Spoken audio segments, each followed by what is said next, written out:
Hey everyone, welcome back to Nikki Carvel Music. If you're new here, I'm Nikki Carvel. I'm a DJ producer and I'm passionate about disco house. And today I wanted to talk about something that many of us in the music industry face but potentially don't always discuss, and that's imposter syndrome.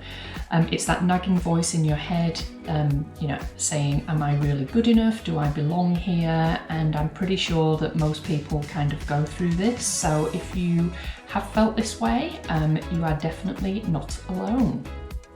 Imposter syndrome is self-doubt, it is fear of failure, it's that inner critic that makes you feel like you're not talented enough, not experienced enough, or that you don't deserve your success. It happens to artists, DJs, producers, and pretty much anybody really, regardless of industry. And it has definitely happened to me on many occasions. When I started thinking about the content for this video, I was thinking of it very much in terms of DJing, but when I really did start to think about it, it became apparent that this is something I've experienced multiple times through life.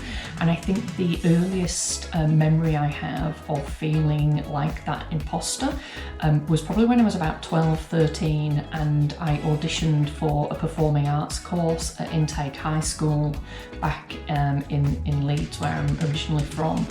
And it was a course where there was 30 places available each year. There would have been hundreds of kids that applied for it each year, and I was fortunate enough to get a place on the course. But I was very mindful of the talent that was in my year and how much work and effort they'd put in to dancing, dancing since they were maybe 2 or 3 years old, many great singers, some very musical people, lots of actors, and yeah, for me, I felt like there was 29 other people that were way more talented in my year than I was. But eventually, I got to know those people and began doing classes and things with them, and not too long into the school year felt like I was part of that cohort and that I did belong there. But I do recall feeling really kind of out of depth for a while, and the school had people like Scary Spice, so Mel B was in my year. That's kind of the level of talent that was I was kind of comparing myself with. And then another experience I had was a bit later in life, but as a manager for the first time, turning up to work and sitting in a orientation session on my first day. And there was somebody giving a presentation at the front, a lovely lady called Pauline, and she said, "Oh, and we've got Nikki, who's my boss." And I immediately thought, oh my God, what am I doing here? I actually have somebody reporting to me and this isn't right. Do I deserve this? So I think imposter syndrome is something that everybody goes through, or many people go through, and it's, regardless of the kind of industry you're in or the stage of life that you're at. So it is a really common thing to feel. And as I say, it's not necessarily something that we talk about. But putting it into the context of DJing, when I first started DJing, I was constantly asking myself, questions like, am I too old to break into this industry? Will anybody take me seriously?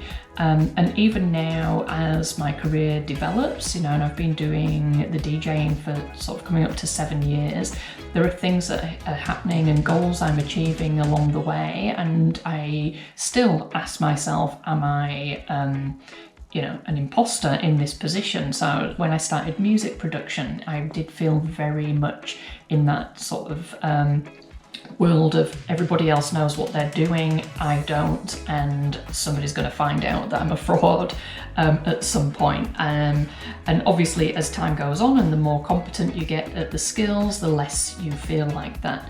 But I feel that way now, like doing YouTube. There are so many talented YouTubers out there creating amazing content. This is my second video, and hopefully in the not too distant future I will feel like I do belong here. I do have a right to have my own channel, and that hopefully I'm adding value to people's lives. So yeah, I think, imposter syndrome is definitely something that everybody is experiencing, and you probably continue to experience that as you get into different positions and roles as you move through life. So I did want to touch on how do you overcome imposter syndrome. Like, you don't have to keep going through life feeling like you are an imposter. There are definitely things you can do even early on to help yourself realise that you are exactly where you're meant to be, and you do have the right skills or experience to get there. And I have been super fortunate in my career, particularly in my DJ career, to work with some amazing coaches. Nancy Lippman, the wing woman, she is fantastic, and Adam Cox as well, another great guy, who both helped me work through this whole imposter syndrome and in different ways, using different kind of techniques. But I think, the first thing is acknowledging that you feel like that, but also appreciating that so does everybody else, and you're not by yourself. It is not unusual to have these feelings. And then the next thing is to, look at the facts. So write down the things that you have done to get to that point, and you will find that the amount of things that you have achieved or experiences that you have, when you actually think about them and write them down, means that you are in the right place. Like, you've definitely got things that you can bring to the table in whatever industry you're in, and just having that written down and being able to look back over the last 6 months or 12 months or longer, and appreciate all the experiences that you've got and all the value that you can bring to whatever it is that you're doing. The third thing is to stop comparing yourself to everybody else. And, again, I think this is human nature. We all do this. It is definitely something that I've done many, many times, particularly when you're in a creative kind of industry. You look at what somebody else is doing, you look at the gigs they're getting, you look at the labels that they're signed to, and it is really easy to kind of beat yourself up if you're not getting those gigs or getting signed to those labels. And I think that can be really soul destroying, and it can put you in a very negative kind of headspace.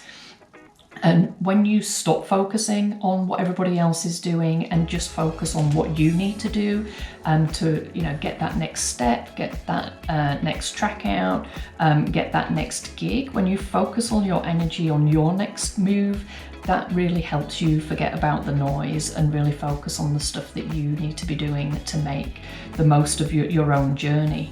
But yeah, comparing yourself to everybody is definitely something that contributes to that imposter syndrome, and the earlier you can nip that in the bud, the better. Again, another great bit of advice I received from one of my coaches was stay in your own lane. Like, focus on your own stuff, forget about what everybody else is doing. It will make the journey so much more rewarding and enjoyable, and you will actually make way more progress focusing on your own stuff than looking and worrying about what everybody else is up to. The fourth thing you can do is surround yourself with supporting people. People that have got your back, that are there to see you succeed. Anybody that gives you the kind of feeling that they're there to maybe watch you fail. You probably want to distance yourself from those people. I think fortunately there's not many of those around, but we know they exist. So moving yourself out of those circles and just having people around you that can really help you focus on all of the positive things that are happening, all of the goals that you're achieving, and help you uplift and inspire you along your journey. And then the final thing is just to keep going. Like, don't let the fear stop you from progressing and stop you from putting yourself out there. During my teaching with the students at the DJ school, there are so many students that I see who are really scared of rejection and putting themselves out there. And it's just so important to take those brave steps and see where they lead. So just keep creating, keep learning, and keep putting yourself out into the world, and great things will happen. And I think imposter syndrome isn't going to go away overnight. It is something that you really need to work on.